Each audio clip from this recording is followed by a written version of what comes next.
Magnetic fields are by their nature invisible.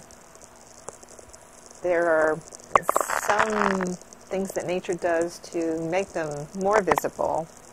For example, in the corona, the magnetic fields control the atmosphere to the extent that you can see loops.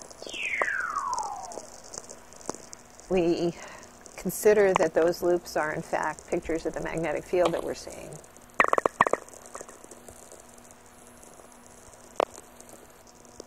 The description that scientists often use is hairy ball.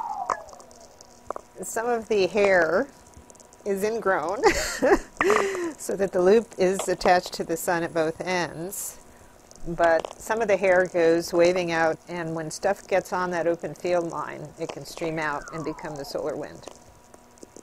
How hairy it is depends on where we are in the solar cycle.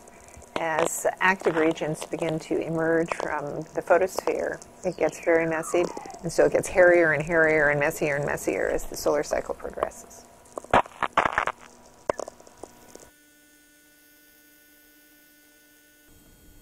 And there's no active region around. Magnetic field can be generated just by the turbulent motions itself. And what you see is that all the magnetic field tends to be crushed and centralized in these intergranular lanes, between the bubbles. So if you're looking at the surface, you see these little dancing dots. And they'll appear, they'll emerge, and then they'll move around, and they'll hit each other, and they'll cancel or be submerged. Things happen on many different time scales. Photons take hundreds of thousands of years to random walk their way from the core all the way out to where we see them at the photosphere, yet in a millionth of a second you can have a reconnection or something that completely changes the topology of the corona.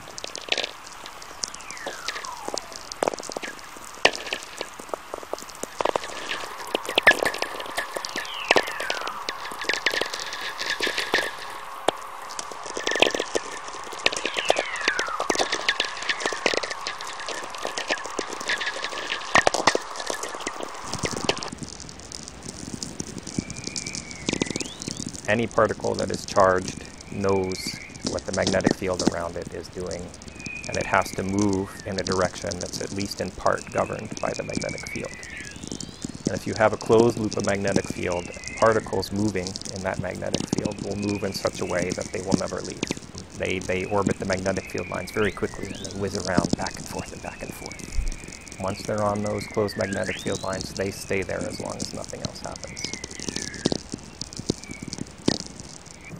If you were above one given region of Mars's surface, you might see magnetic field lines bursting out straight towards you. And as they get closer to you, they start to curve away and they turn so that they zoom off into the distance, and then they bend back and they go diving back down.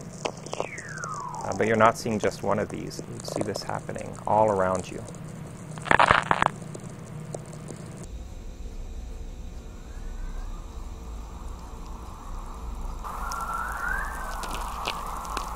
Essentially, the Earth is like a bar magnet. The magnetic field lines go from the positive pole to the negative pole, almost like circular. In the Arctic, where the magnetic field lines go a long, long way out, away from the Earth, if you go far enough away, they get so weak that the field which is being brought here by the solar wind from the sun actually interacts and almost neutralizes the Earth field, and therefore the particles which are attached to these fields can come out and bombard the atmosphere, and that creates the auroral light.